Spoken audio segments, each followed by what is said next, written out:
what you're going to see tonight is something that should be able to bring all of us together. Because we're not going to point out to some bad guy.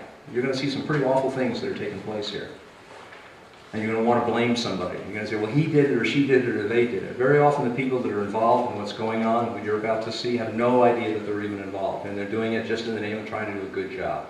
So we're going to show you that, show you how it works out. We're going to start with a program called False Choices. How Agenda 21 is transforming your community. Now this woman you see here, Betty Perry, was arrested in 2007 in Orem, Utah. I don't know if you can notice it up there. She's got this little mark on her nose. And that's where the handcuffs hit her when she was taken away in a police car, placed in a holding tank. Now the reason she was arrested was because her front lawn was, quote, dying. She didn't realize that that was an offense that could result in her going off to jail. In the earlier part of this year, 2011, Julie Bass was planting an organic garden in her front yard. Simple thing to do. Julie likes organic foods for her family. So they became quite expensive, so she decided, gee, I'll just start a little garden for myself. Seems interesting enough, innocent enough. However, she checked with the mayor first to be sure that was okay in their town. And the mayor said, well, that's fine. You can go ahead and plant a garden. We don't have a problem with that at all. She went to the town council, and they said, we don't care. That's fine. Plant your garden. Next thing you know, an enforcement code officer pulls up, and she's being hauled away and now faces 93 days in jail. What happened? The technology officer from town came in and said, that's not allowed under these new zoning ordinances that we've established through our master plan, and therefore you now face charges. She's now fighting those criminal charges.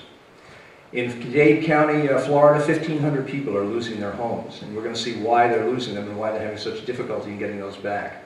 And over here, 17,000 people in King County, Washington, have petitioned the county courthouse to try to win back their land rights because they've lost 65% of their land. So we're going to discuss just how can these crazy things happen. I mean, this is America, and this stuff doesn't happen here, right? Well, in order to get into this whole scheme of understanding why this is going on and how it may or may not affect you, we have to understand the value of property rights. Without property rights, we don't have freedom, we don't have liberty. They are unalienable. They are not lienable. You can't place liens against those. That was the meaning of the word. But it also means it cannot be severed. Property rights cannot be taken away from us. And our founding fathers made a specific point of that. They even went to the Constitution, and the Fifth Amendment of the Constitution said, no person shall be deprived of life, liberty, or property without due process of law, nor shall our private property be taken for the public use without just compensation. So why all this emphasis on property? Well, it's real simple. We talk about rights all the time, but after a while we begin to take those rights for granted, and we forget just what they actually mean to us. So let me put property rights in perspective. You and I and everyone else in this room are organic, living beings. We need certain things in order to survive. We need food, we need land, we need a roof over our head. We have to at least have the ability to have that completely within our control, and nobody with the ability to take it away from you. If you don't have that ability, then you're either a serf or you're on your way there. You have to at least have the opportunity, live in a nation where, you know what, I can own this and it's mine and nobody can ever get it away from me. That's why our founding fathers found property rights so very important. It's something that you were given the authority, the ability through the Constitution to own, and no one could ever take it away from you. Now that's the way we work in the United States of America. But not all countries work that way. So what I'd like to introduce you to is the United Nations Agenda 21. We're going to learn all about this tonight, and it also goes by another name, Sustainable Development. You'll find that these two terms are used interchangeably. So we're going to trace the very history of it. So to understand the documents, you have to understand the people who put those documents together. So two people are primarily responsible for this. In 1986, the United Nations requested a report be done. Actually, in 1982, they requested the report. It was finally completed in 87. They requested a report that said, what can we do to protect our planet against things like global warming, against the misuse of our natural resources, and also to eliminate poverty. So they asked Gro Brundtland if she would head up a commission and write this report. So you have to let's understand a little bit about Gro Brundtland. Gro Brundtland was the Prime Minister of Norway 3 times in a row. She's a popular gal. Gro is also the Vice President of the World Socialist Party.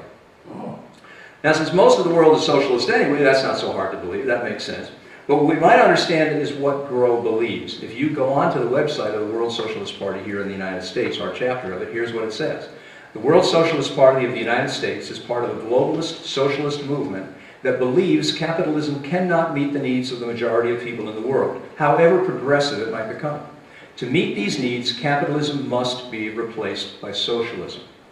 Now, there's nothing wrong with this if that's what you believe in, but you need to understand, if you're going to understand where Agenda 21 came from and how this whole piece came to be put together, you need to understand the people that wrote the documents that created it. This gal thinks we need to get rid of capitalism, so that's one of her main objectives. We also have another gentleman I'd like to introduce you to named Maurice Strong. Now, Maurice is kind of an interesting guy. He was the former director of the UN Environmental Program. He's also the chairman of the World Wildlife Foundation. Now, Maurice is a cool guy to get to know. Maurice, by the time he was 25 years old, was the president of Dome Petroleum in Canada. So he was already doing fairly well for himself. He also purchased 200,000 acres of land over the largest freshwater aquifer in the United States, along with Adnan Khashoggi. We all remember who Adnan Khashoggi is? Yeah. Everyone heard? He was the arms dealer that got in trouble a whole bunch of years back. But he was in the newspaper, I guess, probably in the 80s. He was in there most of the time. So these two got together, bought the land up, and the idea was, what we'll do is we'll just barricade the water and then release it to the southwestern United States, and we'll make a fortune for ourselves. We'll control all the water flow to all these farmers down there that need water. So it's like a real cool way to make money. Except the environmental groups the local environmental groups came in and they said, well, wait a minute, you can't do this. So they stopped him and they made him pull out of there, and they paid him a few $1 million to get lost, and he wasn't really very environmentally friendly. So for some bizarre reason, this guy, who just got chased out by environmental groups, suddenly was called upon in 1979 to become the director of the UN Environmental Program. Why? Well, I don't know. Sometimes maybe it's who you know and not what it is that you do. As the director of the UN Environmental Program, he had a mission. And I want you to listen to this mission because you're going to hear this pop up again and again and again. We're back in 1979 now. To provide new leadership and encourage partnership in caring for the environment by inspiring, informing, and enabling nations and peoples to improve their quality of life without compromising that of future generations. It all sounds like good stuff. I want to take care of today, have a good quality of life, and I don't want to compromise the future generations. Sound good? Absolutely, sounds good to me. I'm all on board with that. So we have two players here. One was a socialist who said, I need to destroy the capitalist system. The other, who made a fortune in the capitalist system, but then moved onward and decided the environmental program was a better way. Not exactly on the up and up all the time, dealing with arms traders, doing shady deals with land and so on, and also the head of an oil company. So some of the things he did were not completely on the up and up. If you try to track Maurice down today, you can probably find him because he lives in China. Anybody remember the Oil for Food program?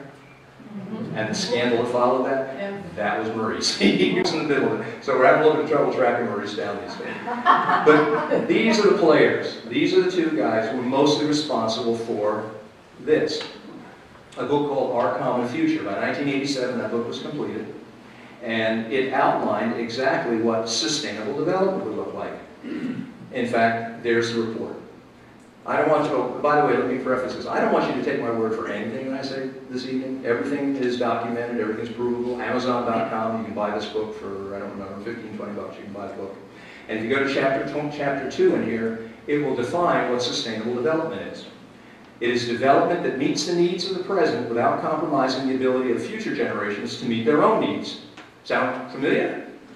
I know I just heard that just a moment ago. Yeah, that was Maurice back in 1979 at the United Nations. So that kind of, worked its way right in here in this book in chapter 2. It's called Towards a Sustainable Development. Now, what this book does is it defines what mankind throughout the world, this isn't just the United States, this is every nation on earth, what mankind has to do in order to protect the planet from this new thing that was just starting, this whole global warming thing, right about then that was starting to gain popularity. To protect the planet from climate change and protect the planet from being destroyed by man. That's what this report did. So in there they said, this is what we need to do. And all this sounds good until you read the report. Because inside the report it says that poverty is a major cause and effect of global environmental problems. Well, that's kind of interesting, because what I just did is I took an environmental problem and I related it to a poverty problem. but now combine the two. The report goes on to say that certain nations are destroying this earth more so than others. So that what we need to do is we need to take the resources from those nations that are destroying the earth, and we need to transfer those to other parts of the world. So the developing nations need to take the money from the wealthier nations. And in doing so, that's going to protect the environment. Now, when you start taking wealth and redistributing, remember the president said, well, we need to spread the wealth around a little bit? You probably thought what he was referring to was, you know, from a guy who's making $300,000 a year down to a guy who's making $30,000 a year. That wasn't exactly what the whole story was.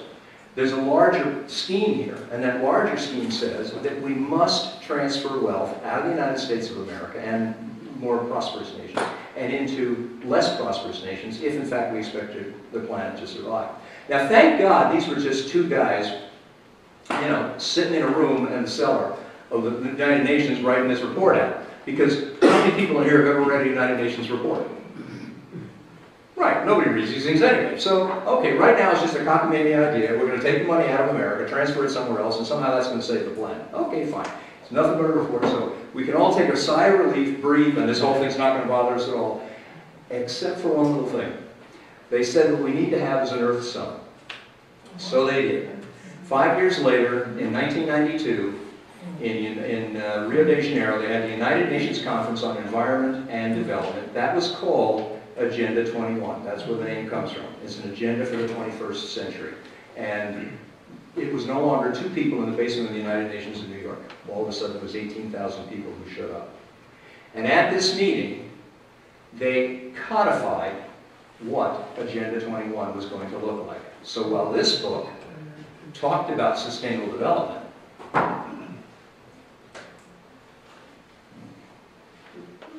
okay. There we go. I knew it was there. It was buried in the basement of the UN. This book codified the report here. So we now have an action plan. Everybody in here heard the word Agenda 21? Have you heard it? You heard the name? Okay, this is it. This is Agenda 21. It's not a fantasy. It's not some tinfoil hat scheme. This is Agenda 21. And if you want to buy it, you can go on the United Nations website. You can go to Google, hit United Nations, Agenda 21, and then you can go purchase it. Or you can download it for free on some different websites also. But this now says what the world must look like and how we can roll it out and make that happen. In short, this is a high-level action plan. There's business people in here. So we have action plans to make things work, right? So that's what this is. This is an action plan. Well, okay, so we have a meeting. And Maurice Strong just so happens. Remember Maurice? He was the guy that was trying to tie up all the fresh water, right? And the guy that's hiding out in China right now from the oil for fruit scandal. Okay, well, Maurice is back. It's 1992, and now he's at the Earth Summit in Rio, and he walks out on stage, just like I did a few moments ago. He had a few more people there. And instead of saying, well, am I wired up, can you guys hear me? He said something a little different. These were his opening remarks. Current lifestyles and consumption patterns of the affluent middle class involving high meat intake, the use of fossil fuels, electrical appliances, home and workplace air conditioning, and suburban housing are not sustainable. Remember we said it was towards a sustainable community, towards sustainability? Well, now we're deciding what's no longer sustainable. And if it's not sustainable, that means we must begin to eliminate it. He also said, isn't the only hope for the planet that the industrialized civilizations collapse? Isn't it our responsibility to bring that about? That was Maurice Strong in his role as founder of the United Nations Environmental Program. Again, understand the people you're dealing with, and then you can understand the outcomes. There are no outcomes, there's only people. They drive them and make them happen. So this is Maurice. Well, the meeting was over. Actually, the meeting was being designed. The Convention on Biological Diversity was part of the folks that got together to actually draw up this booklet that you see right here. They were part of one portion of the authors of this booklet. And they decided that, okay, that's pretty good, that's all right, that gives us a lot of information. What we really need to do is we need something that's a practical tool for translating the principles of Agenda 21 into reality. So we need to make all this stuff at meetings into reality that's going to go somewhere. You know, booklets are fine, we need to do something with it. Well, if you're going to take over the whole world, I guess you need a little more something a little bigger. So they got it. They created the Global Biodiversity Assessment, and that's what this guy is. And this Global Biodiversity Assessment chunks down the action plan that's in this book, in 40 chapters in this book, and it breaks it into a worldwide program and says what each nation is going to have to look like if we're going to actually save the planet. So in here it defines, and by the way, you can buy this. I got this from Cambridge University. There's only a few copies left, but they're floating around. You can get a hold of these things. So in here they define not only what the Earth has to look like when we get done, it's going to define what America is going to look like. And I'm going to show you what this book says America is going to look like. Now, thank heavens this is still a UN book, right? So we don't have to worry. This is still at the UN. Yeah, that's all right. So we're in America. You know, and nothing can happen here, so we're okay. So here we are. This is the book. But let's take a look inside this book, because in here it tells you what's not sustainable. So if it's not sustainable, what has to happen to it? It's got to go. It's got to go. It's got to be limited or eliminated. Limited or eliminated if it's not sustainable, according to this book. Well, here's what's in this book. Unsustainable activities. Do you like to ski? Well, skiing is considered unsustainable. Do you like little fish ponds in your backyard? Where you have koi and all these little guys floating around and you go out and watch them each day? Well, you're not going to be able to do that if the folks who wrote this book got their way. But they're not going to get their way because this is America and this stuff doesn't happen here, so that works. Pastures where you can graze your horses.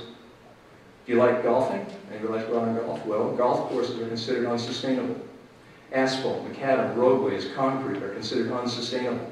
Therefore, what we have to do is begin to find ways to get rid of them. Gee, one way we can put a bicycle pathway instead of putting 4 lanes out there, just have 3, or instead of 6 lanes, bring it back down to 4, and just have maybe some open spaces and things around there so we don't have to have quite so much macadam out there. Unsustainable human activities are dams. You're going to start noticing dams are beginning to disappear in America. I don't know if you've noticed that or not, but just check the news and start to see what's going on. For one reason or another, they're going to start going down because they're unsustainable.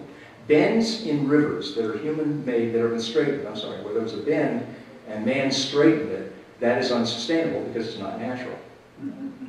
The scales of justice in the United States of America are unsustainable. All of this comes from this book, by the way.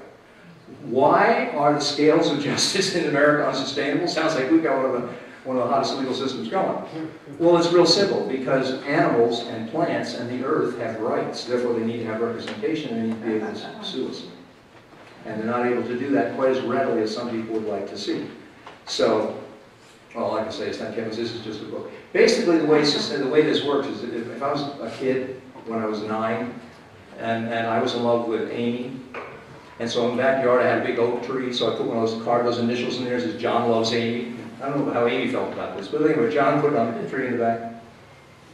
Well, all of a sudden, I've disfigured that tree. I've harmed that tree. So it should have some kind of rights to be able to come back and say, well, John, you don't get to do that, so we're going to sue you, and maybe Amy along with it. I don't know, it might include her in the lawsuit. So that's unsustainable. Private property is unsustainable. Americans have too much private property, and the majority of our wealth is tied up in private property. Therefore, one thing we need to do to return the earth to its natural state is to begin to reduce the amount of private property that's held throughout the world, not just the United States, but throughout the world. Consumerism is unsustainable. Why in the world is consumerism unsustainable? Well, if I buy stuff, somebody has to make stuff. And if somebody makes that stuff, then they're running machines and they're using up natural resources to make it. So therefore, the less I buy, the safer the planet's going to be. Again, all in Global Biodiversity Assessment. And the family unit is unsustainable because we're suffering from overpopulation. You're going to find that when people come into your area, particularly planners, and they come up with this grand scheme as to what they're going to do, very often one of the reasons they come in is because overpopulation. Oh, the population is exploding. Now, sometimes the population is exploding, and sometimes you do need to do something about that. So you have to understand that. Here's the problem with my talk tonight. I'm not going to give you a clear yes or no. I'm just going to show you what's going on out there, and you have to really make distinctions. That's a lot of what this is about, being able to make distinctions. When is it right, and when is it not so good for me? So we need to be able to look at that clearly. But according to that book, we can only support about 1 billion people on the planet. Right now there's 7 billion, we're headed for 15 billion. How they're going to shrink that back down, I don't even want to think about. But anyway, there's too many people out there. So therefore, we can't just have these burgeoning family units the way they are. We need to take precautions to see that the family unit remains small. And most of all, we have what we call the Wildlands Program. Now, the Wildlands Program is what the United States will look like if this book is implemented.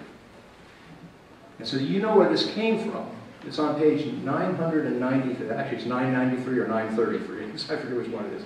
It's on page 933 or 993 in here. It defines what the Wildlands Project is. And the intent of the Wildlands Project is to remove human beings from 50% of the United States. These red zones that you see up in here, out there, are no human habitation is allowed in those areas. The yellow zones around those are buffer zones. You'll be able to use those zones basically as protectionary and precautionary to see that nothing takes place inside these zones, which are fully at their natural vegetative state. The only people allowed in the buffer zones will be members of the federal government, officers, code enforcement, and so on and so forth. Again, all outlined in this book. So, where do you think we're going to live? If the wild animals and the wolves and everybody else is taking over the rest of it, where are we? Inner cities. Well, that's about it. We're over here in these little dots that you might see here. And you'll see little black dots over here and little black dots over here. And those are what we call high-density habitats. So this book, and in conjunction with several different meetings of the United Nations, each over a 5-year period from Johannesburg, Germany, right up to present day, have defined what it's going to take worldwide to get us to look like that. Now this map is kind of interesting because you say to yourself, well, okay, this is America, you know, nothing like that could ever happen here. And thank God it was still only a United Nations book, right? So we're okay, we're safe, we're sound, this is a bunch of people from the UN, we'll never have to worry about it. Let's just go back and live life the way we were living it, because it can't happen, well, maybe it can happen. In 1992, George H.W. Bush signed the agreement, a soft treaty in Rio, to implement Agenda 21, Sustainable Development in the United States. He agreed, became a signatory to what they call the Rio Declaration, which you all have a copy of. I think if you have a little copy of this sheet of paper that has the United Nations logo on the upper left-hand corner. He signed on to that and agreed to bring it to the United States. Now we're still safe, okay, we're okay, we don't have to worry about it, because a soft treaty has no teeth. So it means you can't enforce it, you can't do anything with it. So thank God, whew, maybe old George made a mistake, but we're still covered. Except for one thing. In June of 1993, Bill Clinton came along and he signed Executive Order 12852, which created the President's Council on Sustainable Development to begin implementation in federal agencies. And that's called, this. Towards a Sustainable America. There are 7 of these, and you can download them. I'll give you a website. You can go there and you can download them, or you can order them from the U.S. Printing Office. These were done back in the early 90s. In here, he defines, the Council on Sustainable Development defines exactly what sustainable development is going to look like in the United States of America. So let's just trace the breadcrumbs, like Hansel and Gretel did. We're going to follow so we're sure to get back home again. Let's understand, we had Gros and Maurice and a team of 12 other people put together a report for the UN saying how we're going to save the United States, and this came out back in 1987. This said we need to develop a sustainable world, not just America, not just America. That report was codified in the UN Agenda 21 in 1992. George Bush signed on to it and agreed to everything that's in this book, the Global Biodiversity Assessment. It didn't mean anything because it was a soft treaty and had no teeth until Bill Clinton signed it into an executive order and established the President's Council on Sustainable Development. It is now in the United States. It's here. It crossed the borders. We can no longer say this is just some scheme in the basement of the UN at the end of 42nd Street. Well, it didn't stop there, because once Bill signed the order, everybody else got on board. By 1997, the U.S. Conference of Mayors had created the Joint Center for Sustainable Communities. And why wouldn't they? If I say sustainable development, I don't think bad things, I think good things. I think I want to, recycle my garbage. I want to take care of my front lawn. I want to, build a home that's built responsibly. What could possibly be wrong with sustainable development? And the answer is, there's nothing wrong with sustainable development. What's wrong is when you take a good idea and you co-opt it with a political agenda. That's what's wrong. So we need to make those distinctions. When do I really have sustainable development, and really do I have a political agenda that calls itself sustainable development? By 2001, the National Governors Association endorsed smart growth, advancing statewide sustainable development. And in 2011, President Barack Obama signed Executive Order 13575 and created the White House Rural Communities Act, enabling implementation of sustainable development in 16% of the United States of America. Well, okay, it's still a bunch of executive orders, right? I mean, you know, how can you turn an executive order into something that's going to bother me in my own backyard? I mean, that's absolutely ridiculous. And is this really Agenda 21? Come on, I mean, this is, can't possibly be. Well, actually, if you go into that book, which I just held up there, the President's Council on Sustainable Development is explicitly charged with recommending a national action plan on how to achieve a sustainable development in the U.S. The PCSD was conceived, and here it is, to formulate recommendations for the implementation of Agenda 21. So when somebody looks at you and they say, oh, you're nuts, we're not part of Agenda 21, I want you to go right to this website right here, or Google it. State Department submission to the 5th session of the Commission on Sustainable Development, or just State Department 5th session PCSD, that'll do it, April 1997. And you're going to find that the only reason the President's Council was formed was to implement Agenda 21. There was no other reason. Did they read? Did they what? Did they read? They do read. Yeah, they read. Now, how did this get to our backyard? Because presidents control regulatory agencies. And regulatory agencies write what? Regulations. That's what they do for a living. They sit there and they write regulations. So now we just bypassed Congress. There's nothing to vote on any longer. There's nothing that your council has to, the congressman or your senator has anything to do with, because we bypassed that whole process. When the president created an executive order, he now embedded it down in 11 of the federal agencies at that time. But he also embedded it, partnered up with non-governmental organizations. And has everybody heard of non-governmental organizations? Do you know what they are? NGOs? Okay, good. There's only one that seems really solid.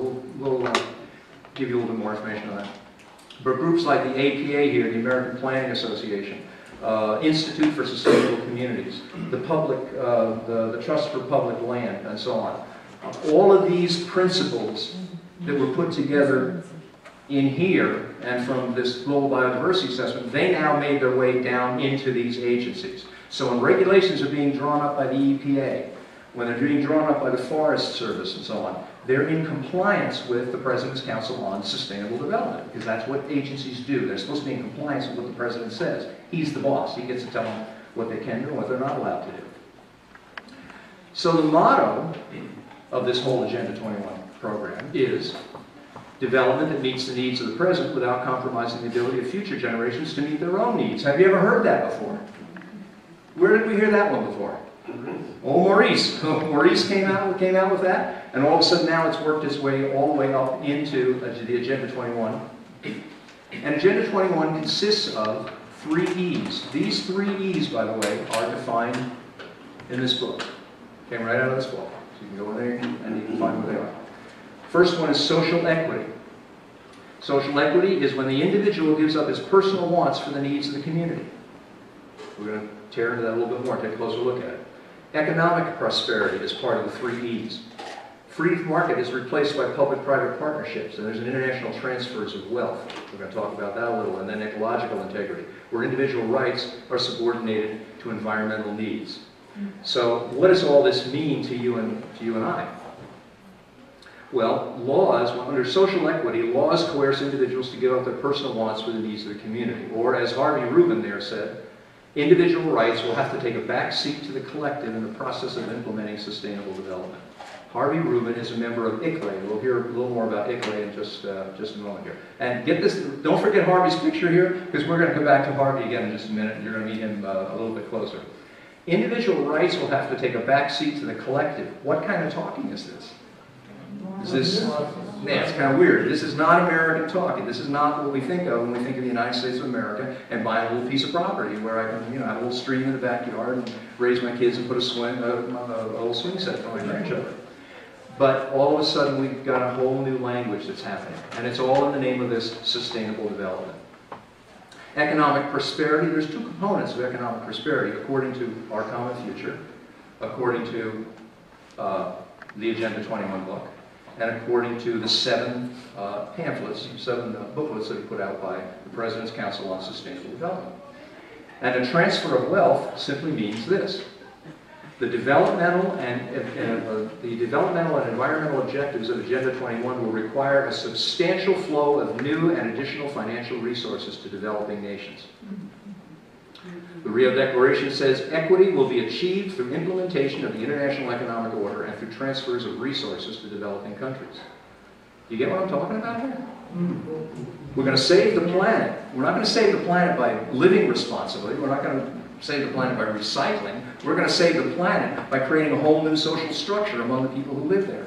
Now, this would be wacky if it was nothing but a report written in the basement of the United Nations in 1987. But that's not what it is anymore. Now it's here in the United States of America.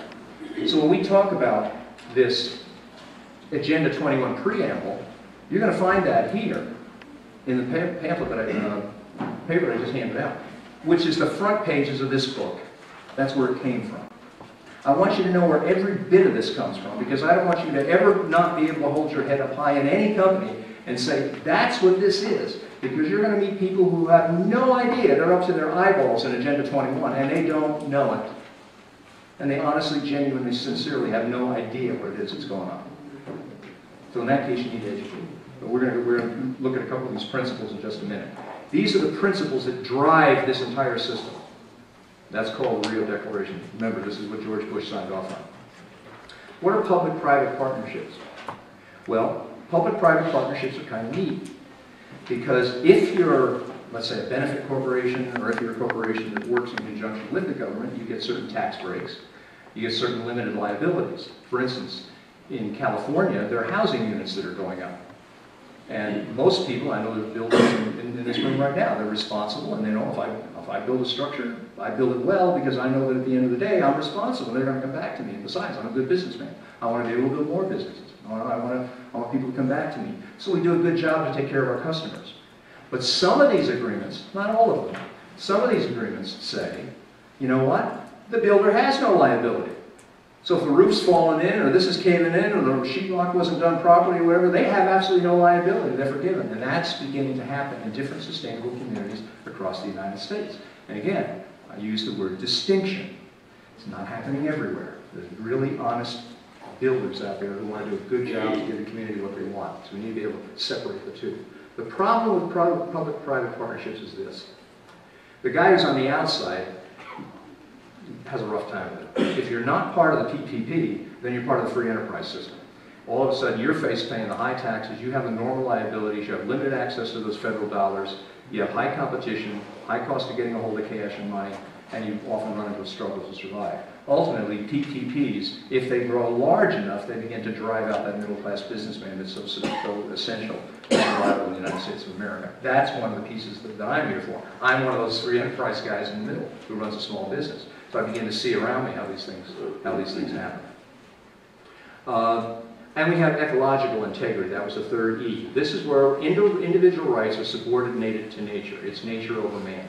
In the Rio Declaration, human beings are at the center of concerns for sustainable development.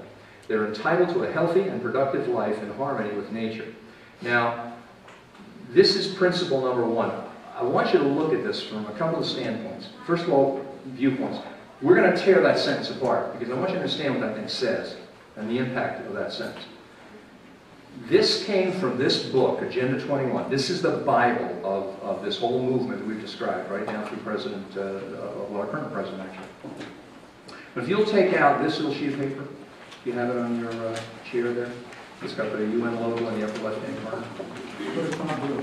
It's not blue, no, sir. I'm so sorry. We copied them in black and white.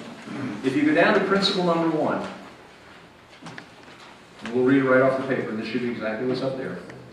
Human beings are at the center of concerns for sustainable development. So all of a sudden, sustainable development is a human issue. It's no longer a climactic issue. It's no longer just a planetary thing. It's no longer the planet comes and goes, the species come and go. That's not even part of the equation anymore. We're at the center of this problem. So the fact that the planet's not sustaining the way it needs to be, according to certain people's equations, it's our fault. That's number one. But number two, they, meaning us, are entitled to a healthy, productive life. Let me stop you right there. Who in the world gets to tell me what kind of life I'm entitled to? Anybody? I get to decide what kind of a life I'm entitled to. I do the best I can to do the best job, to be fair to the people around me, to try to be a good and decent human being, and live a lifestyle that's a decent one. But all of a sudden we have someone telling us what we're entitled to and not. And then the last part of that sentence, they're entitled to a healthy, productive life in harmony with nature.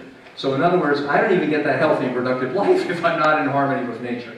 Now this sounds completely bizarre to most of us sitting in this room because we have a thing called the Declaration of Independence where we don't get our rights from any particular person. They come from a higher being, if that's what you believe in, or whatever power source may be yours. But we don't get that from someone else. However, remember, this all was initiated from a report to the United Nations. And the United Nations Declaration of Human Rights is a list of what you can and can't do. That's how it works. And it only makes sense that if you're going to put together a worldwide document, which is what this is not just meant for us here in the U.S. If you're going to put together a worldwide document, why not use the UN Declaration of Human Rights, because it's already a worldwide organization. So that's why you see the terminology in here that you do. The problem with it is it's in direct opposition to what we as Americans see, feel, live, breathe, all the things that we've been brought up to believe in. It goes on to say that to achieve sustainable development, states, and all the United States is to the UN, just another state, neither we get capitalized. But other than that, that's all we are. States should reduce and eliminate unsustainable patterns of production and consumption.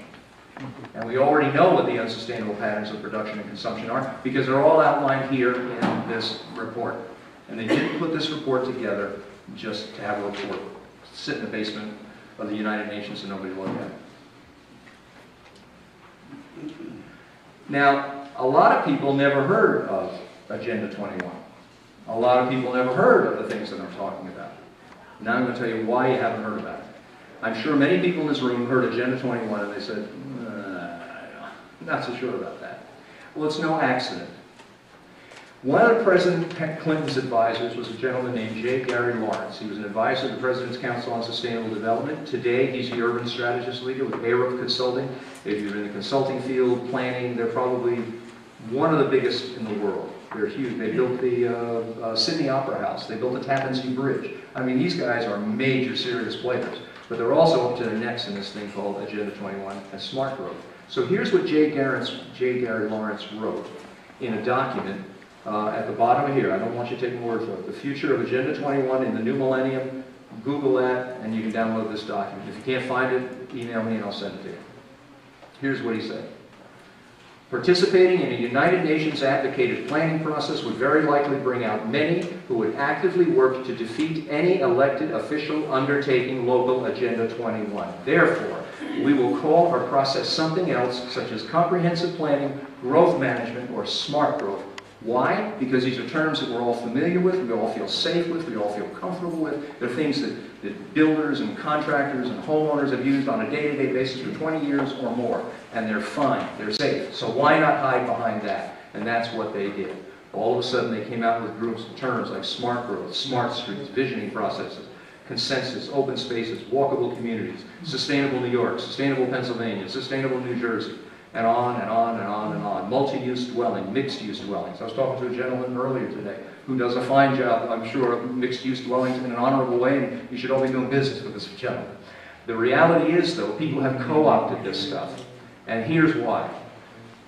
We need to turn this, which is now considered urban sprawl. Remember it used to be suburbia? We all wanted to have maybe a little half acre or quarter an acre or maybe 2 or 3 acres if you were zoned that way or something. We always want to have our little slice of the pie that we could call our own because that's our king, that's our little kingdom, that's our, excuse me, our castle.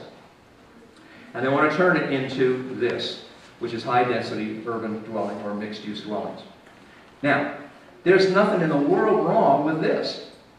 Nothing. They're fine. I've seen some of these. They got 9-foot ceilings, granite countertops, you know, great big kitchens. I mean, they're beautiful, absolutely stunning. There's nothing wrong with it if you want it. There's everything wrong with it if you find it.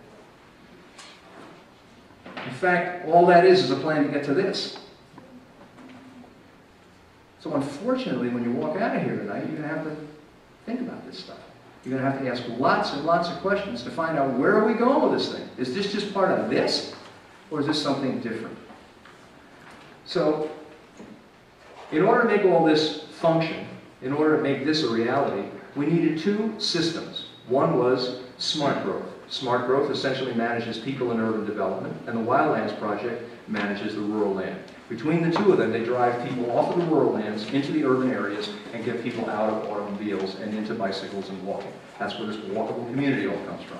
It's not just the nice idea that walking is good exercise. It's also the fact that we have another agenda here. And we're trying to fulfill this and see that this becomes a reality. So how did this now get to my backyard? We've gotten it down into every community in the United States. So how do I now take this idea that the President's Council on Sustainable Development put over here and get it into, I don't know, Stroudsburg, Pennsylvania, or Lehighton, or wherever it might be?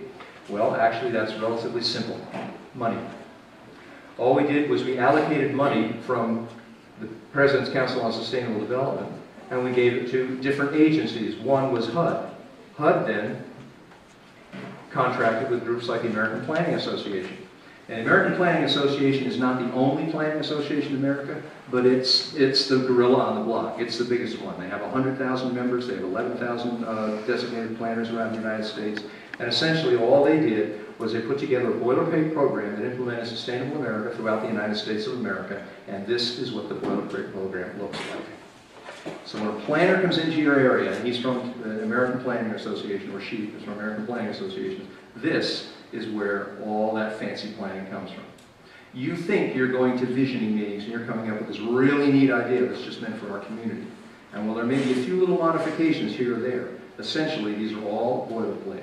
No matter what the plan is, no matter what community you live in, they're all the same as if it's part of this Sustainable Development Program. But one of these wasn't enough. You still see the screen out there? Okay. So one of these wasn't enough. So we came out with two of them. So this is the second. So there's 1,500 pages of boilerplate. So it doesn't matter where you live, whether you live in Tucson, Arizona, whether you live in Syracuse, New York, whether you live in Santa Cruz, New Mexico, or whether you live in Stockholm, Sweden. The plans are essentially all identical. They're all based on what came out of here, which is driven by what came out of here.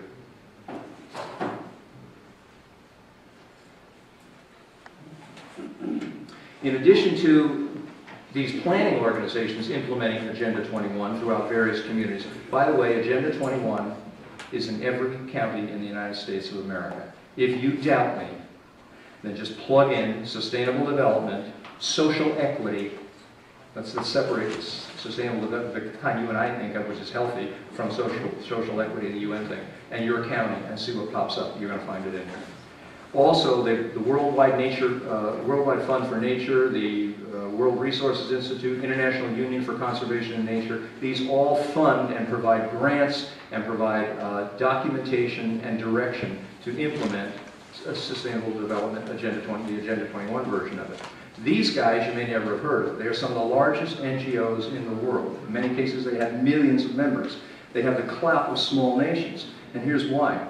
When a treaty is put together, these are the people with the money to do the due diligence and the background work to put those treaties together. So they'll actually provide the documentation to an emerging country or even a fully developed nation, and that will become the basis for a full-blown treaty later on. It starts out as a soft treaty and becomes a full-blown treaty. So you probably may not have heard of these folks, but you have heard of these folks. The Sierra Club, Audubon Society, Nature Conservancy, National Wildlife Federation. Part of the bylaws and regulations that they function by are in direct compliance with what comes out of Agenda 21. Now let me just, time out. I'm not saying that everything the Sierra Club ever did was bad. It's not. They do a lot of good stuff. I'm not saying everything the Audubon Society did was bad.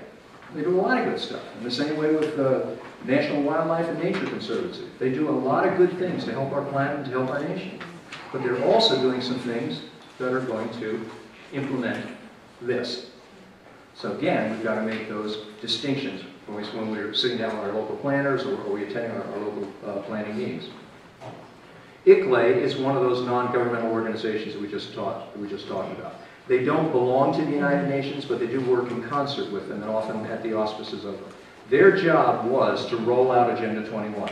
We have the documentation where there's actual meetings between the United Nations and the officers running ICLEI, and they said, this is your job. We want you guys, since you've done such a good job so far, to take the wheel and roll out Agenda 21. And so they did. They push local communities to regulate the environment. They guide visioning meetings with stakeholders. We're going to show you what some of these visioning meetings look like, and they're not what you might think they are.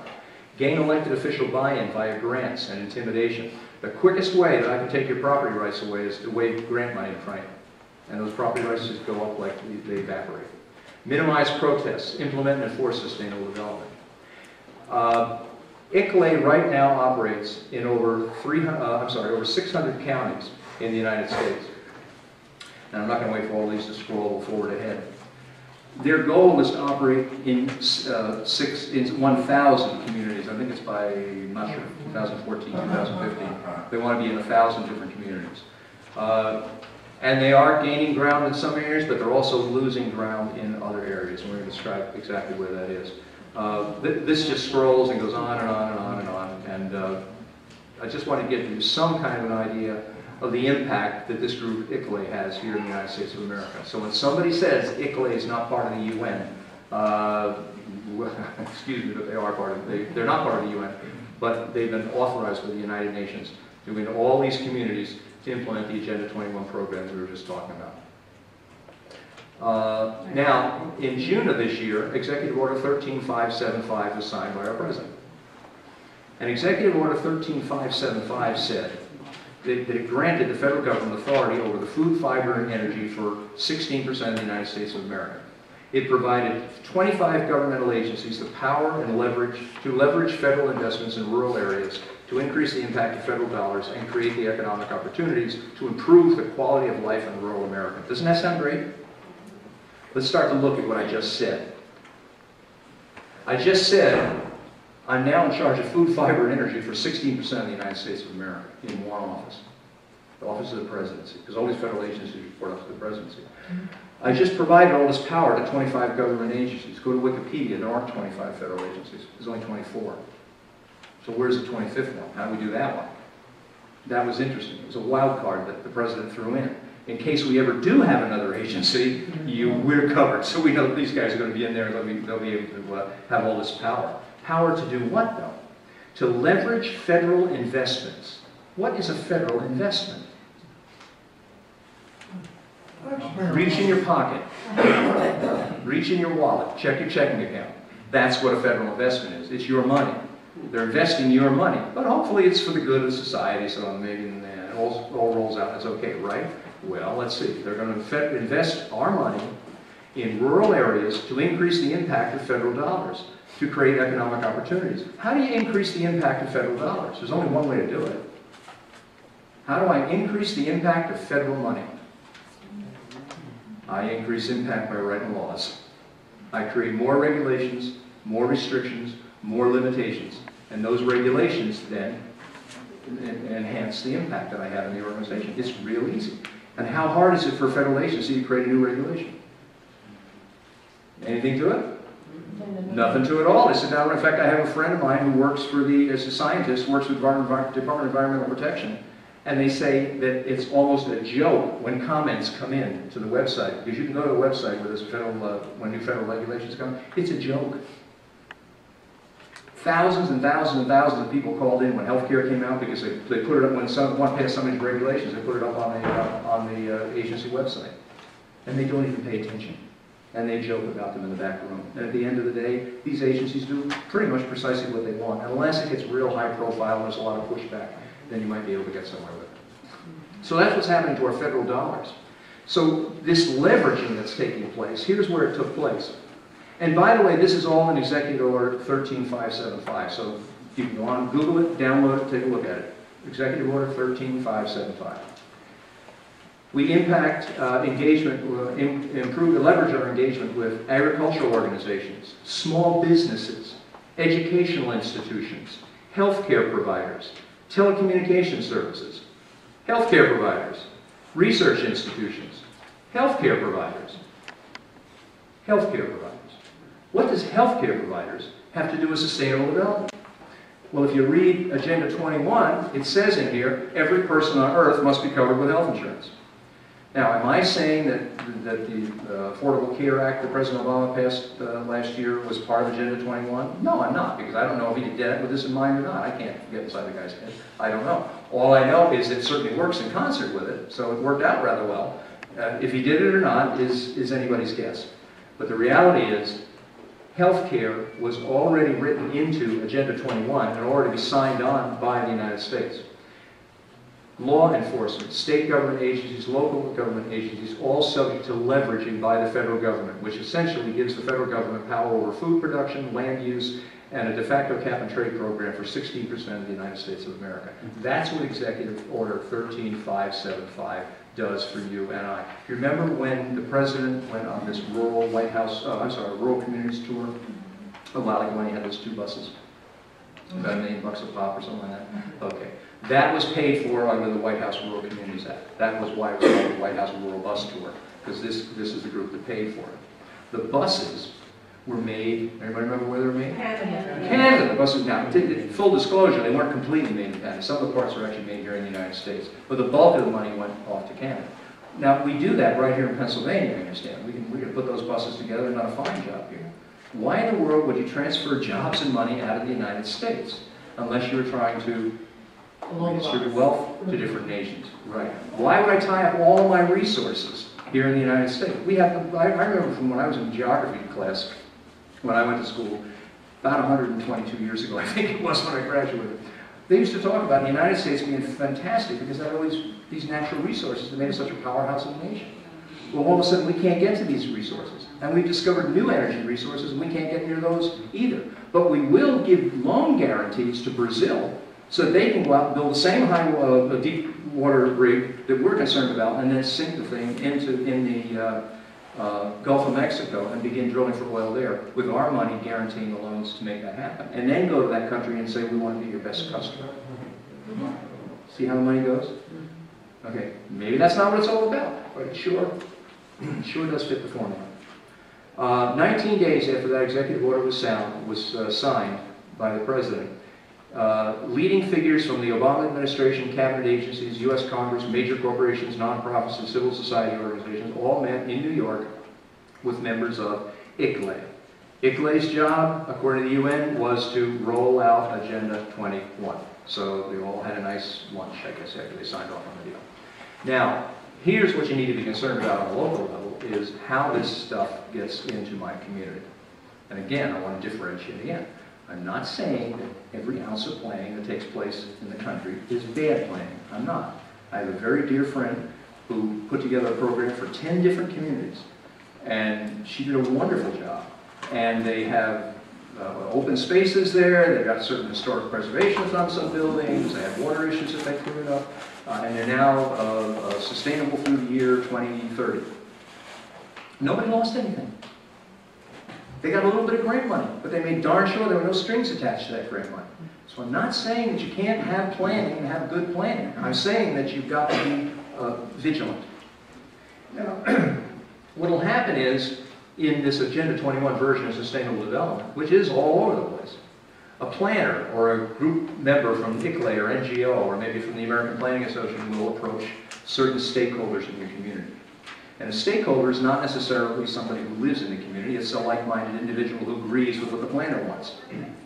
And they come in with a crisis. It's always a crisis. And generally the crisis is overpopulation, overcrowding, water challenges, too much farmland, too little farmland. You're not going to be able to supply the food for the people in the area. There's like 4 or 5 key crises. And when these guys come in, they are always the same. We've got one community that we're working with. They came in, this up in Massachusetts. And they said, well, we've got an overpopulation problem, and if this thing keeps going the way it is, by the year 2030, you're going to have, exploding here. Therefore, we've got to begin to redivide the property here and change the way your standard your living is going. Well, the only problem was the population up there has been shrinking. People are moving away, from that county, not into the county. There's absolutely nothing to base this on. I've got another county in New Jersey that we went down to. There's this transportation report that was done. And based on the transportation report, all kinds of plans are being rolled out that this county has to do. And son of a gun, they're all the same. Mixed-use dwellings, walkable communities, bike paths, open spaces. Everything is exactly identical to what's in these booklets over here. The only problem is it's all based on a transportation plan that nobody can get their hands on. Now the state's supposed to release, in New Jersey, they're supposed to release these. The law says you have to have access to these. So we're trying to get them, but we are fighting a heck of a fight to get a hold to see where this documentation came from. Again, I'm not saying all documentation is bad. It's not. I'm not saying all surveys are bad. It's not. I'm saying there aren't certain places that are becoming overpopulated. There are. But you need to do your homework and differentiate. Well, once they come into a community with this so-called crisis, and they meet with the stakeholders, they will then send out a survey. And I'm going to show you what these surveys look like. The survey is a stacked deck. You can't win with this thing. Then the stakeholders are invited to a visioning meeting, and finally they begin to implement the program. So let's back up here. I have stakeholders coming in, so let's take a look at what that looks like. I start with a survey. I don't know if you can see that up there or not. This is from Carver, Massachusetts. And this survey went on for about 20 pages with a bunch of questions. But every one of the questions was loaded. For instance, number one, how important is the rural character of Carver? Well, what are you going to say? It's not. I don't care about the rural character of Carver. So you're going to say, well, yeah, sure. Or number two, which of the following do you feel, and we're talking about farmland, land for outdoor use, areas of historical worth, areas for passive outdoor recreation. Essentially, if you read A through M, I just took up your whole community. There's nothing left. So which of these following do you feel should be protected or acquired? I'm giving you a big choice here. Do you want me to protect your land, or do you want me to take it away from you? Which would you like? I'll be more than happy to do either one. So these things are a stacked deck that you can't win. If you ignore the thing and you throw it away, then you're not part of the process. If you fill it out, more than likely you're providing a lot, some, or a little of impetus to move the program forward. And the program is always the one that's designed by the visionary, the planners that come into your organization. And then, of course, when you get done, out come these great-looking graphs that end up popping up in the local newspaper. And, oh, you know, in this case, 79% want access to rivers and ponds. Well, that might be right for your backyard, but hey, 79% of the community says they want it. Farmland and agricultural land, 68.48%. What's a little conservation easement? Conservation easements are fine as long as you understand what the downside is. The guy who owns the conservation easement can take over your property, and then the conservation easement goes away, and he's got the whole thing in his hand. Also, third parties can come in with as a conservation easement, and they get to review that property from time to time and report back. And there's always money to buy out your property to reduce the value once you grab that $200,000 or $300,000 or $400,000 bucks up front that you thought was so handy. So we need to understand all sides of these things. Areas for outdoor education, 61.41%. Well, in this survey, you notice 318 people responded.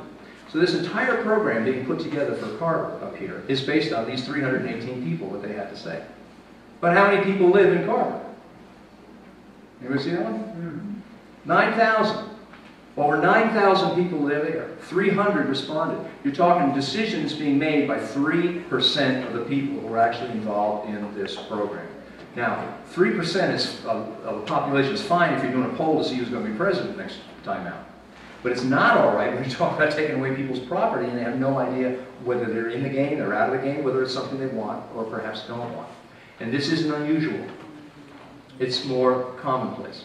We're going to jump over here to Copiague, which is a lovely little town on the South Shore of Long Island. And we're going to discuss the visioning process. Now, visioning processes the world over are the same. I'm in business. Is there anybody called a visioning session in your business? You ever done? Yeah, you do planning and visioning. And the rules for planning, or basically for visioning, are all the same. Everybody gets a voice. Don't talk over your partner over there. You want to hear what everyone has to say. There are no bad ideas. We just want to hear whatever ideas you have to offer. So that's kind of how visioning goals go. Okay, but not this time out. Take a look at the visioning goals here. Ensure community participation and voice. That's just dandy. That's fine. Revitalize downtown as a mixed-use transit-oriented district. Excuse me? Is that a goal, or is that the end result? This isn't part of the visioning process. These are people that came to the table with exactly what they wanted done, because they took this information off of one of the surveys that they did.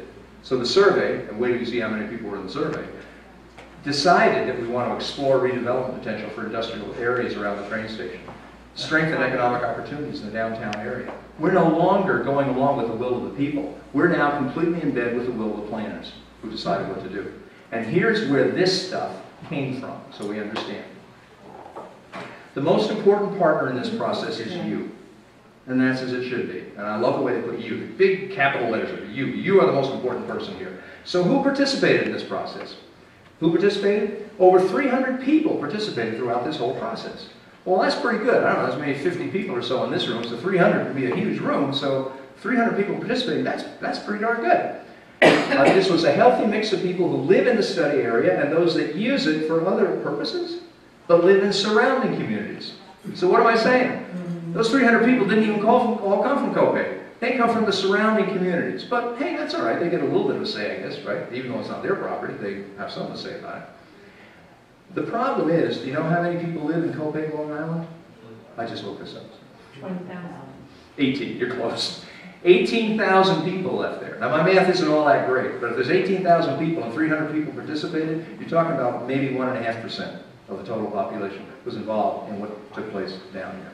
So people are not engaged. Now, whose fault is that? Is that the planner's fault? Is it the individual's fault? I don't know. We have to take it upon ourselves to become more involved in the things that are taking place. But this plan down here, very few people were ever involved in it, though ultimately when it's done, it affects virtually everyone. Now, there are certain things we need to look out for when we go into these books and when planners come into your community. And one is called the precautionary principle.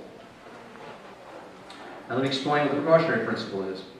It's pretty much standard in most planning. It says that where threats of serious or irreversible harm to people or nature exist, anticipatory action will be taken to prevent damages to human and environmental health, even when full scientific certainty about cause and effect is not available, with the intent of safeguarding the quality of life for current and future generations.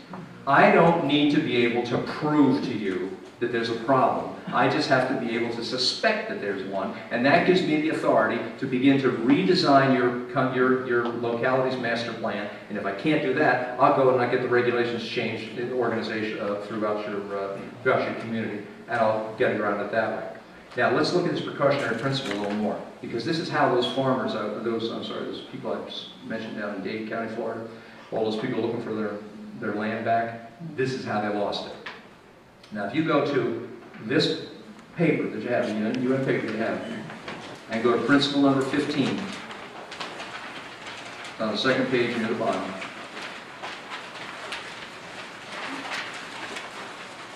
in order to protect the environment, the precautionary approach should be widely applied by states according to their capabilities. Where there are threats of serious or irreversible damage, lack of full scientific certainty shall not be used as a reason for postponing cost-effective measures to prevent environmental degradation. What happened in Dade, Miami County, Florida, in that area that I showed you in the very beginning, was the local Department of Environmental Management came in and said, this is a wetland, and therefore you guys are going to have to move, we'll give you a certain amount of money for it, and they offered like 30 cents on the dollar. The people didn't want to do 30 cents on the dollar, so they called in the Army Corps of Engineers. The Army Corps of Engineers said, there's no wetland here. You have no problem at all. There's absolutely no scientific proof that this is a wetland. So what happened? Durham went out and they pulled out the precautionary principle. And they said, we don't have to be able to prove it. That is happening throughout the United States of America. It's not happening everywhere. It's not happening in every community. It's not every single plan. But it's out there enough that you need to understand what's happening to protect your own rights. Fishing from North Carolina to the Keys has some of the best red snapper fishing anywhere. In fact, there's a joke among the local fishermen. There's so many red snappers out there, you dive in the water and they catch you. 70% of our fleet is at dry dock down there. Why? Because the EPA won't allow them to fish there. Why? Because they said that there's a shortage based on not science, not numbers, but precautionary principle and consensus among certain parties, certain environmental groups. Consensus, that's going to pop up again too. Well, if you think the precautionary principle is troubling, where do you see the amortization of non-conforming uses?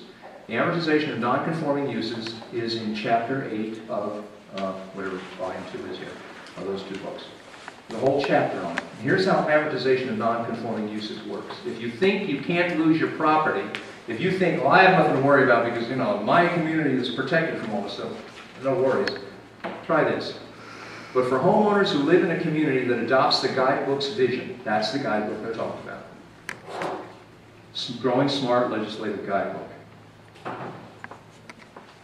The APA, American Planning Association, amortization proposal means the extinguishing over time of their right to occupy their houses and without just compensation for loss of that property. How long they have been there before they must forfeit their homes will be completely up to the local government. When you sign on to these programs, this is the deal that you're signing on for. Now, there are ways to get out of this, so I'll explain some of this. But you have to understand this is real. Now, that's like a Chinese menu. Remember I said these were templates? So it doesn't mean like everything that's in here is bad. It doesn't mean that everything in here is going to be in your community. It's not.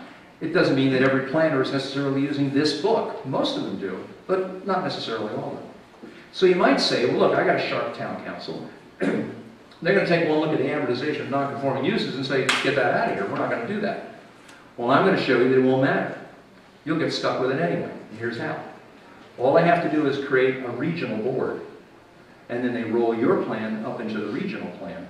And then whatever the regional plan has to say, you're stuck with it. So you think you had all these local protections? They just went out the window. But of course you have to approve that first, right?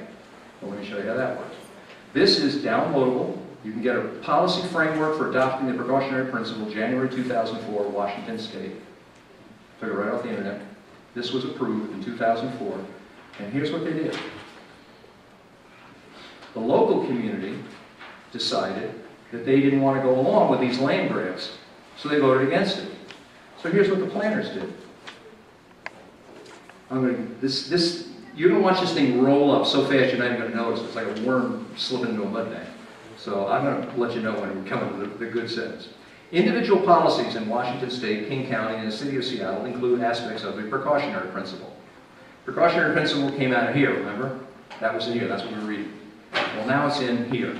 And now it's in a planning program for Washington State here. Here's the sentence. However, adopting our recommended amendment within city and community comprehensive plans would provide a more comprehensive and unified approach to decision-making in local government, an approach which is based on the values held by Seattle and King County and recognize the importance of all communities. That was it. That's the sentence that did it. They signed on to this, and all of a sudden, 17,000 people didn't know what hit them. That's why those people were in that picture, in that news clipping that I had, marching down the county clerk's office with petitions, which were not successful in trying to get their property back again. That's the precautionary, that's the amortization of non-conforming uses. Again, does that mean that all regional groups are not good? No, it doesn't. I have a very dear friend of mine who has a regional group up in Pennsylvania, not far from here. He's a wonderful guy. He would never want something like this to happen. But it does mean that as citizens, we have to be alert to what's going on around us. This is the 17,000 people. The ordinance 15053 created the 65-10 rule. And what the 65-10 rule said was on 65% of your property, if you own 5 acres of land or more, you could not build, you could not do anything other than leave that land in its natural vegetative state. So what happens to my property if I give up 65% of it to somebody else? I don't own it anymore. Let's suppose my son or my daughter comes to me and says, hey Dad, things are going kind of rough right now financially, could we move in with you? To which I would say, well no, but I have a couple extra acres in the back, why don't you take one of those and we'll put a house up there for you, we'll find a nice builder and you'll be off and running until you get your feet on the ground. And then I'll have another piece of another building. So, you know, I'm building my own little small empire here. Well, they're saying, no, you don't get to do any of that stuff. Suppose I want to put a swing set back there for my grandchildren when they come over, a swimming pool. I don't get to do that. And the 10% means that 10% of their land can only have impervious structures on it. The driveway, the building, and so on and so forth. That's all they can actually build on. These people didn't realize this is what was happening to the property. And that's why they were screaming. Now, their property values are starting to drop. In some cases, they've gone up. Full disclosure, some of them have actually gone up. Others have gone down. But over time, what happens is they tend to go up, and then they begin to drop. And they tend to drop down because those urban areas across the way are where all the building is going on. And that's where all the money is being made, and that's where all the value is being extended. And that comes from trading off of development rights. There's several ways that properties are confiscated through this scheme. One of them is through conservation easements or trading in development rights. A conservation easement very often is, a whole group will go into a farmland and say, well, you know, we've done surveys here, and we find that it's cheaper to have farmland because you don't have to have all those support, the community support, and utilities and so on out there. So all those community services aren't necessary. So it's a lot cheaper to have farms, and you're able to raise fresh fruits and vegetables, and you can feed the community. So you don't want to have builders coming in here. So here's what we'll do. We're going to buy up your development rights on your property.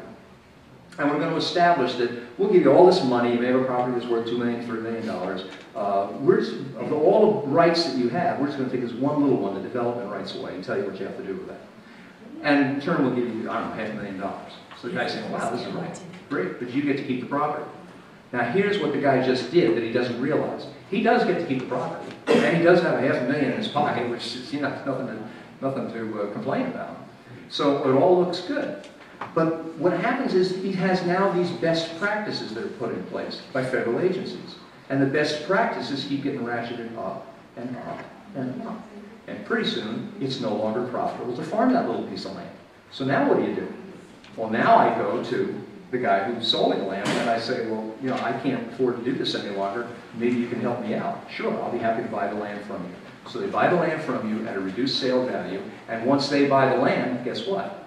The conservation easement disappears, because you can't own the land and have a conservation easement at the same time. Now they can do with it whatever they want. And yes, this is happening across the United States in different communities.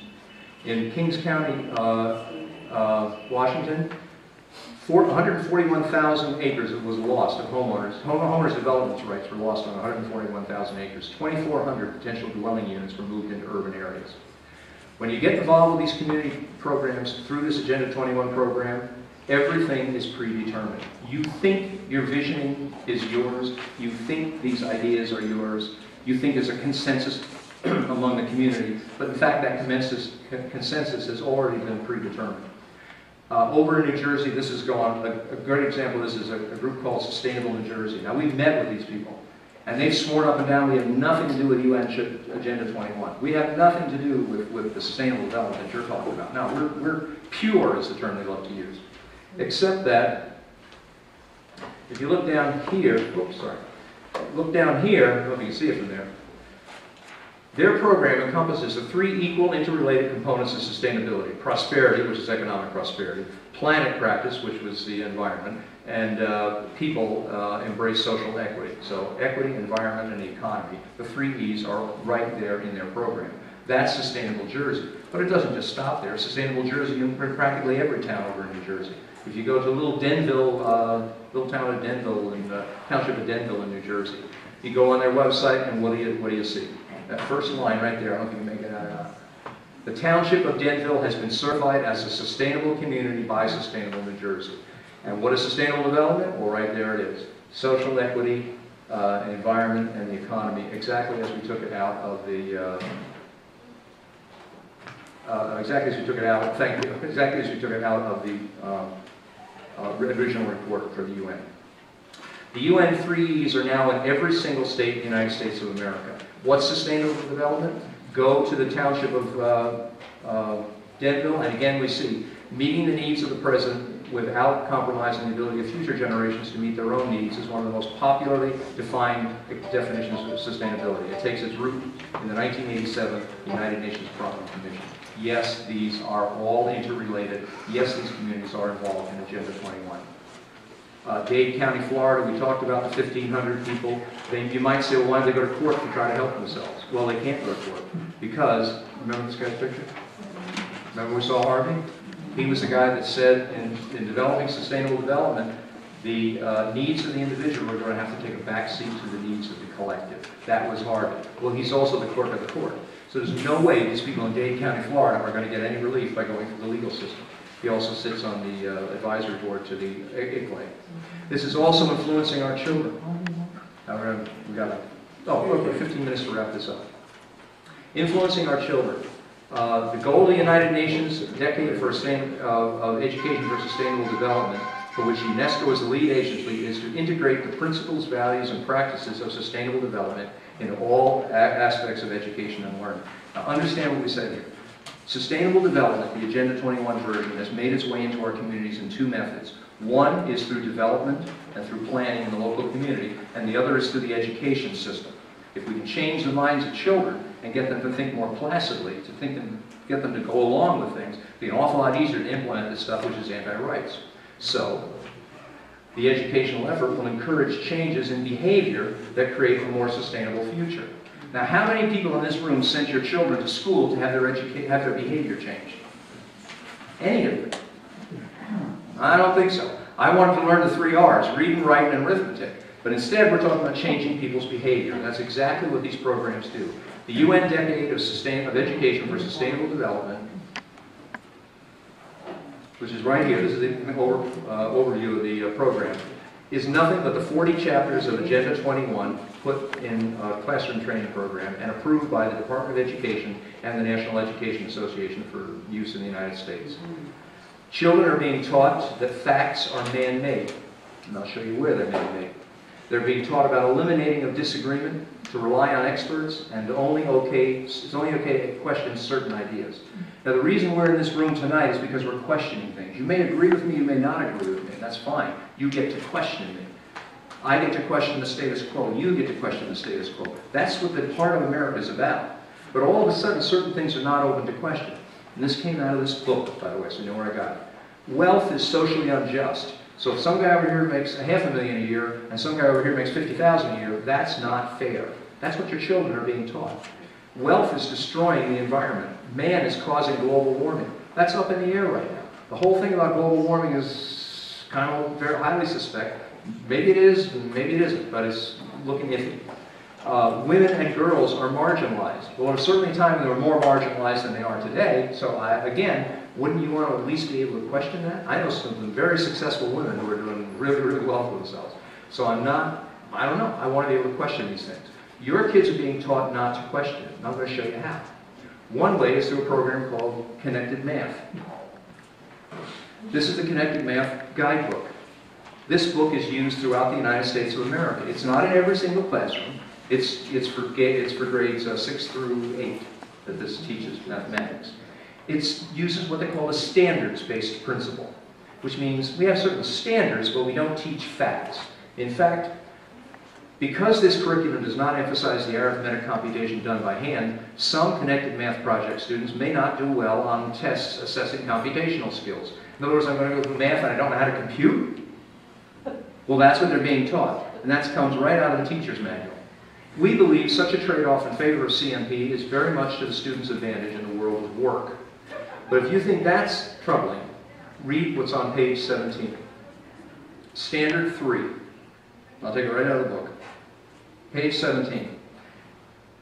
Through discussing problems and their solutions, students learn to reason. They learn that mathematics is man-made, that it is arbitrary, and good solutions are arrived at by consensus among those who are considered expert.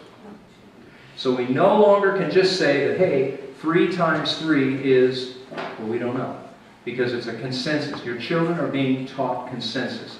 More and more through society, you're going to hear this term consensus pop up. Have you heard about the idea that there's a consensus that there's man-made global warming? Yes.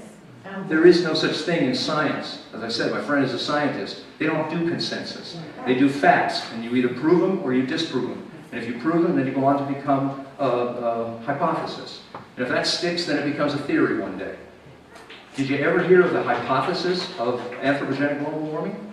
There was no such thing. It just became a theory overnight, and suddenly it had the same status as a theory of relativity. How did that happen? It happened through the notion that consensus was okay, and we put it everywhere. And that's what your children are being taught in school. Consensus. Math is arbitrary. Now, there are people fighting back trying to get this out of the school system. In Texas, they got it out of a few of the school districts. But there's a lot of controversy over this. There are reports out that say that this is, quote, an exemplary system. Guess where they come from? The Department of Education. That's who says it's an exemplary system. And the way they get it into the school system is through grants. They give grant money for training, and schools suck up the grant money, and they're stuck with the program. Influencing our children. Now, you might think that all this is just a bad mistake, like new math, and maybe we're just, we tried to teach our kids the right things, so we did a good job, we kind of messed up. Well, I'm going to show you that that's not the case at all. What you're seeing here is intentional. And I got this right out of here. Education for Sustainable Development Toolkit, written by Rosalind McEwen. She's one of those experts. And here's what Rosalind had to say. Generally, more highly educated people who have higher incomes consume more resources than poorly educated people who tend to have lower incomes. In this case, more education increases the threat to sustainability. You get the connection? You think this is an accident? It's not. Nobody spends, to the best of my knowledge, spends more money on education than we do per child in the United States of America. And yet our grades keep dropping and dropping and dropping and dropping. And part of the reason is because of exactly what you see in this booklet. If the kids are highly educated, they consume more, and that's going to be bad for the planet. Therefore, we only want them to know so much, and consensus is easy. If I get a kid that's been drilled consensus in his head, then he becomes very compliant. Communities are pushing back. Carroll County, Maryland had an Office of Sustainability. They dissolved the thing. Las Cruces, New Mexico, Carver, Massachusetts, all of these are towns. The state of Florida just outlawed smart growth throughout the whole state. That didn't stop all development, but it woke a lot of people up. Virginia is pushing back. Spartanburg, South Carolina. Carroll County, Maryland, we just mentioned. Edmonds, Oklahoma dropped out of ICLAID. Montgomery County, Pennsylvania dropped out. Oklahoma City dropped out. 14 communities across the country now have dropped out of this ICLAID program, so we've had enough of it. I'm on time now. The Wisconsin legislature introduced bills enabling local governments to repeal comprehensive plans. What I'm saying is not mystical, it's not tinfoil hat, it's not imaginary, it's not some conspiracy thing. This is happening. 2 bills have passed are in the legislation right now to try to return property rights back that have come in when community planners come in and alter those master plans so that people win their property back again. And in Bonner County, Idaho, we're working very closely with the people out there. They've established a property rights council to protect private property rights from governmental activity. Governments are coming, bypassing your local community, bypassing your local town laws, bypassing your local ordinances, and money is coming right down from HUD. And when you accept that HUD money, there's a 66-page document under NOFA, Notice of Funds. It is now 8:35 and the library will close promptly at 9 p.m. Go to page 11 in that document and it will tell you exactly what your community is going to look like, whether you want it or not, if you took that money. And here's what you can do. Learn more, Google the stuff that I put up here. I want you to check out open spaces. When people say it's overpopulated, find out why. Ask for definitions of social and economic justice. Write out what your concerns are, get them to your town. Check with your representatives, find out their names and educate those people. Demand political candidates take a stand on this sustainable development stuff, this version of sustainable development. Remember, we're not against sustainable development. We're against this version of it. Recruit your neighbors and your friends to get involved. And in conclusion, our local communities are now in peril because a small group seeks to convince us that unless we surrender our property and our freedoms, unless we subsume our individual rights to the good of the community, the planet will not survive.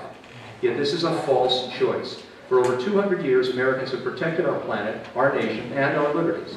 As communities, we can pull together to create our own plans to improve the environment, without the control of international groups and the seductive lure of easy federal grants.